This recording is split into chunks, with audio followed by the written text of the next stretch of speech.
యువగలం పాదయాత్రలో స్వయంగా ప్రజల కష్టాలేంటో చూశాను. యువత ఆకాంక్షలేంటో స్వయంగా విన్నాను. నా తక్షణ కర్తవ్యం ప్రజల కష్టాలను నెరవేర్చడం, యువత ఆకాంక్షలని గుర్తించి వారి ఆకాంక్షల మేరకు ముందుకు సాగడం.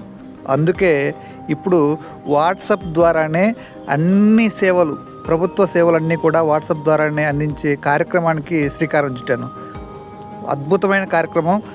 తొలి విడతగా వచ్చే కార్యక్రమాలతో పాటు మలి విడత రెండో కార్యక్రమంలో దాదాపు 300 ప్రభుత్వ సేవలు స్వయంగా వాట్సాప్ ద్వారానే అందించబడతాయి. విద్యాశాఖ, ఐటీ శాఖ మంత్రి నారా లోకేష్ మాటలు ఇవి.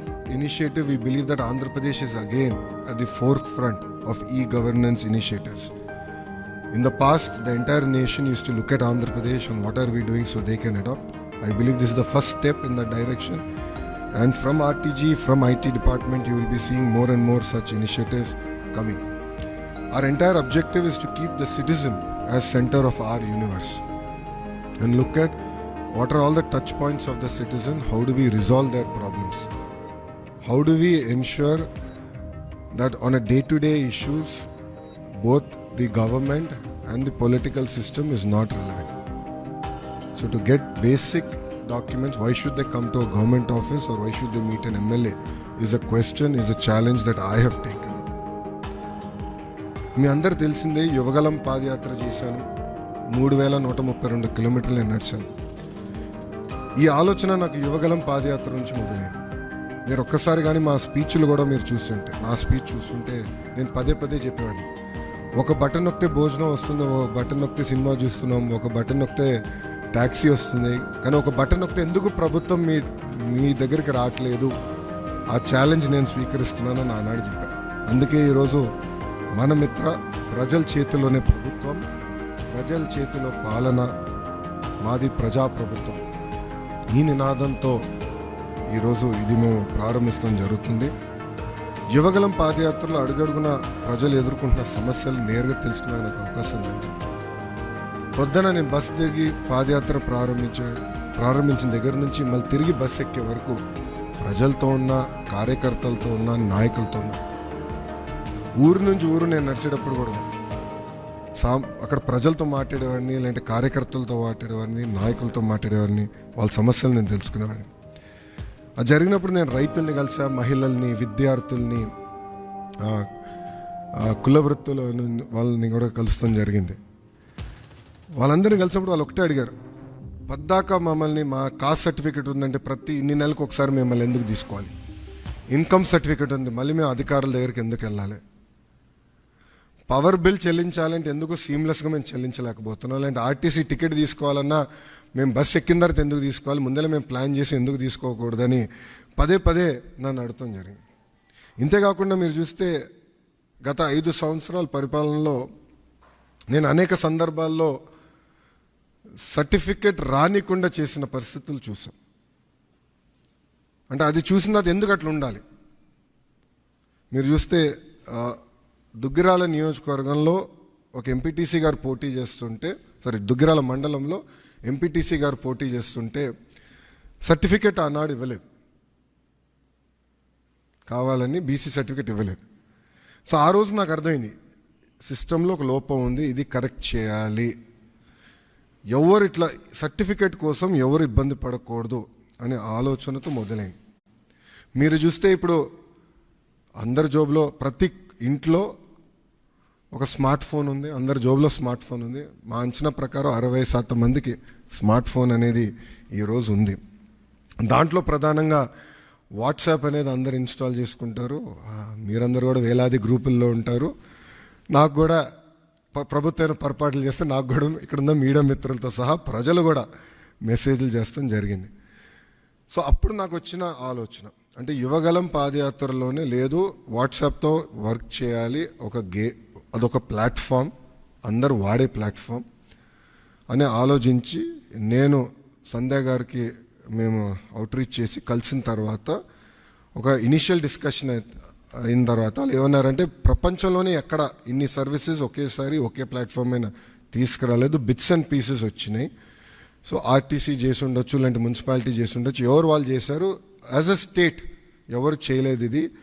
ఇది వన్ ఆఫ్ ఇట్స్ కైండ్ మీరు చేయగలుగుతారా, అవుతుందా, మార్పు మీరు సిస్టంలో తీసుకురాగలుగుతారా అని నన్ను అడిగారు. సో అక్టోబర్ 22, 2024లో ఢిల్లీలో MOU ఒప్పందం కుదుర్చుకుంటాం జరిగింది. ఆ రోజు నేను ఛాలెంజ్ స్వీకరించాను. డిసెంబర్ నెలాఖరికల్లా లాంచ్ చేస్తామని మేము చెప్తాం జరిగింది. వాస్తవంగా 1 నెల ఎక్కువ తీసుకున్నాం. సో 3 నెలలు 9 రోజుల తర్వాత, అంటే MOU సంతకం పెట్టిన 3 నెలలు 9 రోజుల తర్వాత ఇది లాంచ్ చేస్తాం జరిగింది. ఇది మీరు ఒక్కసారి చూస్తే 36 డిపార్ట్మెంట్లని ఇంటిగ్రేట్ చేయాలి. సో ఇది చాలా చాలా కాంప్లెక్స్ ప్రాజెక్ట్. మొదటి విడతలో 161 సర్వీసెస్ లాంచ్ చేస్తున్నాం. మా టీం చెప్పొద్దన్నారు, బట్ నేను చెప్తున్నాను ఈరోజు, 2వ విడతలో 360 సర్వీసెస్ మేము లాంచ్ చేస్తాము. There is no debate, no discussion, we will launch. So ప్రజలకి ప్రభుత్వం మధ్యన ఇదొక ప్లాట్ఫామ్గా ఏర్పాటు చేసి రియల్ టైం సర్టిఫికేట్స్ వాళ్ళకి డెలివర్ చేసే బాధ్యత మన ప్రభుత్వం తీసుకుంటుంది. దాంట్లో భాగంగా మీరు చూస్తే నేను కూడా మా టీంని పదే అడిగింది, ఇక్కడ సర్టిఫికేట్స్ కూడా మేము ఇష్యూ చేసినప్పుడు దానిపైన స్పెసిఫిక్ QR కోడ్ ఉంటుంది. ఎందుకంటే మీరు ఆథెంటిసిటీ గురించి మీరు అడుగుతారు నాకు తెలుసు, అందుకే ముందలే ప్రియం చేస్తున్నా. QR కోడ్ అనేది ప్రతి సర్టిఫికేట్ పైన ఉంటుంది. ఆ QR కోడ్ స్కాన్ చేస్తే ఏపీ గవర్నమెంట్ వెబ్సైట్కి లింక్ వెళ్తుంది. ఆ ఏపీ గవర్నమెంట్ వెబ్సైట్ పైన క్లియర్గా సర్టిఫికేట్ పైన ఉండాల్సిన పేరేంటి, వివరాలు ఏంటి వెబ్సైట్ పైన కనపడుతుంది. సో ఎవరు ఫేక్ సర్టిఫికేట్లు జనరేట్ చేసేదానికి అవకాశం ఉండదు. అది బ్లాక్ చైన్ పైన కూడా తీసుకురావాలని మేము నిర్ణయం తీసుకున్నాం. అది కూడా త్వరలో రిలీజ్ చేస్తాం.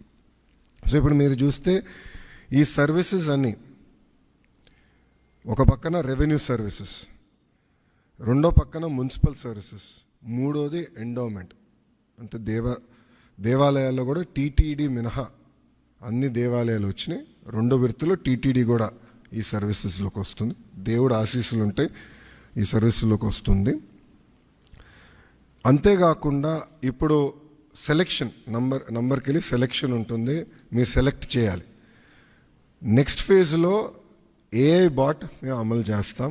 సింపుల్గా మీరు వెళ్ళి నాకు బస్ టికెట్ ఈ ఊరు నుంచి ఈ ఊరికి రావాలంటే సింపుల్గా డన్, ఇది ప్రైస్, మీరు డబ్బులు కట్టండి bus ticket will be issued. అట్లా AI బాట్ పెట్టాలని మేము నిర్ణయం తీసుకున్నాం. 2వ విడతలో చేద్దాం అనుకున్నాం. అంతేకాకుండా వాయిస్ కూడా, అంటే ఇంగ్లీషే కాకుండా తెలుగు భాషలో కూడా డైరెక్ట్గా చెప్తే సిస్టమ్ రెస్పాండ్ అయ్యే విధంగా చేయాలని మేము నిర్ణయం తీసుకున్నాం. వాస్తవంగా ఇది ప్రపంచంలోనే ఎక్కడ చేయలేదు, తొలి రాష్ట్రం మనం. ఇది కూడా మేము నేర్చుకుంటున్నాం దీంట్లో. ఇది పర్ఫెక్ట్ అని నేను అన్ను. లోడ్ టెస్టింగ్ అన్నీ చేసాం, ఇంకా నేర్చుకోవాల్సిన అవసరాలు చాలా ఉన్నాయి మాకు. ఎక్కడన్నా ఆంధ్రుడు వచ్చి లాగిన్ అయ్యి ఎక్కడన్నా ట్రాన్సాక్షన్ ఆగిపోతే ఇమీడియట్గా మేమే తిరిగి ఫోన్ చేయాలని నిర్ణయం తీసుకున్నాం. ఎక్కడ ఫెయిల్ అయింది, ఎందుకు ఫెయిల్ అయింది, సిస్టంలో లోటుపాట్లు ఏమున్నాయని మేము తెలుసుకుంటాం జరుగుతుంది. ఈ సిస్టమ్ని మెరుగుపరుచుతాం.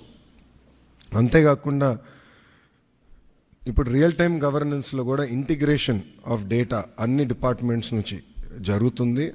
అన్ని డిపార్ట్మెంట్స్ డేటా తీసుకొచ్చి ఒక డేటా లేక్ క్రియేట్ చేసి సీమ్లెస్ సర్వీసెస్